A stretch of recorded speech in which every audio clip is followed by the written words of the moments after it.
Is homesteading over? Has it gone the way of millennial grays and shiplap and open floor plan everything?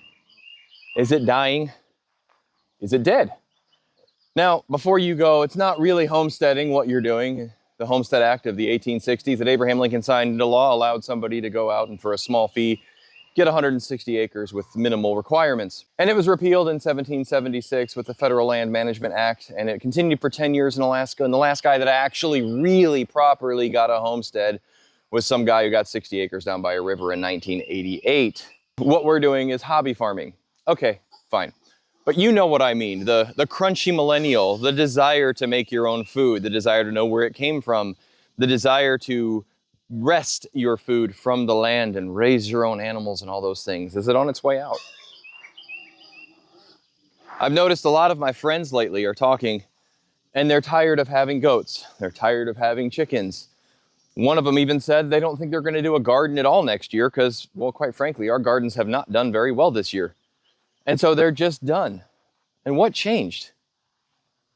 Just a few years ago, things were thriving and the community was growing in terms of homesteading and people were jumping into this lifestyle. We were one of them. We got in about 4.5 years ago.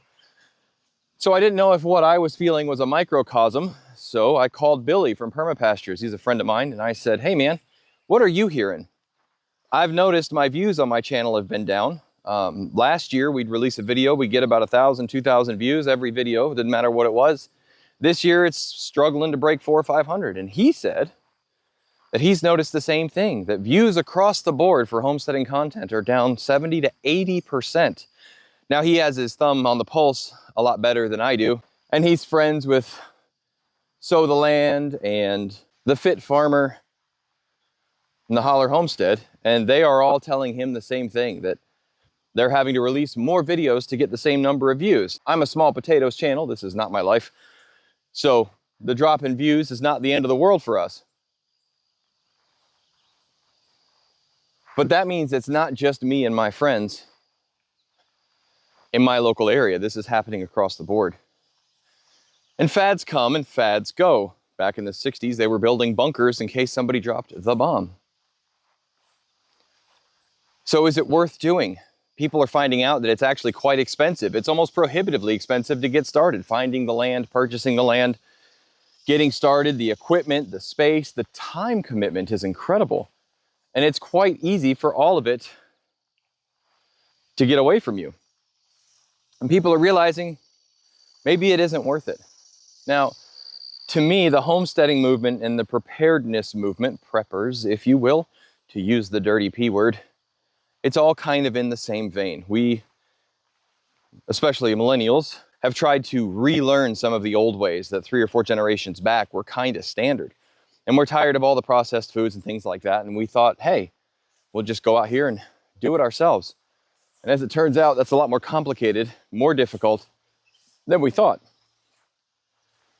Does that mean we give up on it? I don't think so. I think we need to find the parts of this that we like doing and that we're okay with that. That we don't listen to some yahoos on the internet telling us what homesteading should or shouldn't be. If it turns out you like making sourdough from fresh ingredients and that's as far as you want to go, dive into it, jump into it. If you just like having 5 or 6 chickens in your backyard, you can do that. I can't tell you how many times I've heard, you know what you need on your homestead? Goats. I don't like goats. I don't. That's me. You can love goats. That's fine. I get their usefulness. I get what comes out of them. I get all that stuff. It's not for me. Turns out the thing we like doing the best is raising cows. We only have a couple on the farm, and we've got sheep, and we've got pigs, and we've got chickens. And I like pigs, and I love piglet season. But as it turns out, we find the biggest bang for our buck comes from raising our own cows. Maybe it's dairy goats for you, and that's what you like to do. If you're feeling like you're getting burned out on this lifestyle, find the things that you enjoy about it and stick to those. Even if this lifestyle is never financially beneficial to you, you can go buy grass-fed whatever for cheaper than you can raise your own cows, maybe. Raising your own vegetables versus just buying organic, those kind of things. But being productive and putting your time, talent, and treasure into something that you actually really enjoy is very satisfying. So I think in that sense, totally worth it. Right, girls? Right, girls? Huh? I know. I'm tired of being in here. I also think it might be a bit dangerous to think that the next catastrophe or calamity isn't going to come. One of the things all civilizations have in common is at some point they fall. So keep learning those skills, keep learning the old ways, even if you don't put them all into practice every single day with every single moment of your life, and you just consume your life with that. It's not a bad thing to just keep learning, keep preparing, and keep praying.